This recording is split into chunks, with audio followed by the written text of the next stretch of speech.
A lot has changed since we last spoke. Attitudes towards US assets are starting to shift. I just wonder how you and the team have started to think about that, how you're debating that issue internally over in Norway.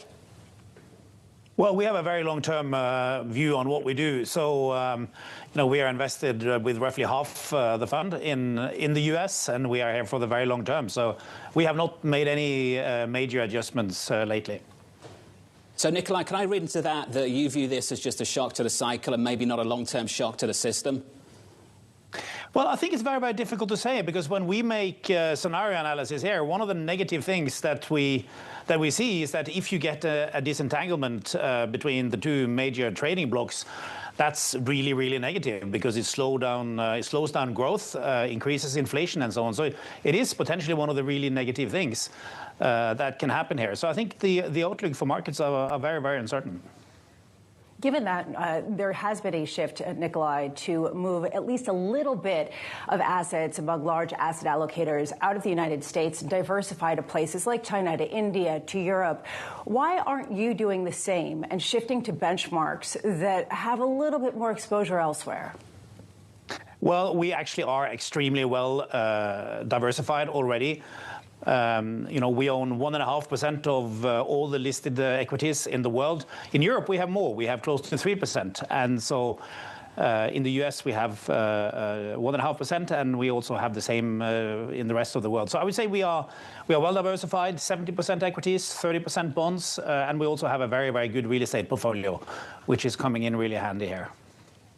Well, Nicolai, you said previously this morning when you were speaking to media in Oslo that you will correct the underweight to U.S. stocks. So you are planning to reinvest in U.S. stocks, even though you are surprised that we haven't seen even more weakness. Why are you redeploying all of the money that maybe has lost in terms of benchmark allocation to U.S. equities, given some of these larger uncertainties? Well, the kind of the increased allocation to the U.S. is part of a program that we've been doing for quite some time. We still have some work to do here, and that we will continue to do. And we think the large American companies are just great long-term investments, and so we are very happy to be invested there.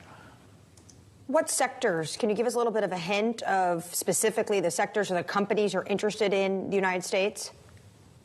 Well, we are quite index near in how we are invested in the U.S. So we typically have large holdings in the in the big tech companies, in all your large companies really, and we made a lot of money there over the last few years. Of course, so far this year it's been negative, but when you look in comparison to the gains we've had the last year and the year before, we've given back in a way surprisingly little, I would say. What about defensive companies like Lockheed Martin? Is that going to be open for business when it comes to the sovereign wealth fund? Well, we invest in a lot of different industries. We have less exposure to the defense industry, but we are in a lot of the defensive names as well. Nicolai, one word you often use with us is we are diversified. I just wonder if the meaning of that word has shifted over time, particularly this year. The Treasury market is behaving in unpredictable ways. When the equity market is falling, Treasury markets have fell as well. In fact, those two asset classes are trading in lockstep at the moment. It's as if investors are treating all dollar-denominated assets as one bucket. And I just wonder, Nicolai, what that means for how you think about diversification this year and beyond. Yeah, there were some times when this type of diversification worked less well. We had the same type of situation, 2-3 years ago. And so some years it works, some years it doesn't. I think over time, if you have a really long-term time horizon, I think it's the right positioning to have.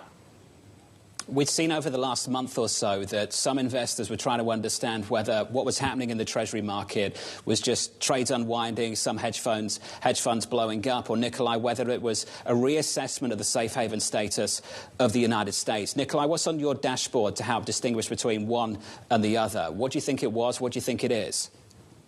Well, I think it's a very, very complicated question. I don't think it's only one thing. I think it's a cocktail of all the kind of things you mentioned. Now, so far this year, we have been neutral to the U.S. Treasury market. We have not reduced or increased positions, so we have certainly not caused that move. Do you have a sense, Nicolai, going forward of whether we are entering a more inflationary period given some of the deglobalization that we're seeing, some of the fissures and some of the kinks that are emerging in the supply chain system?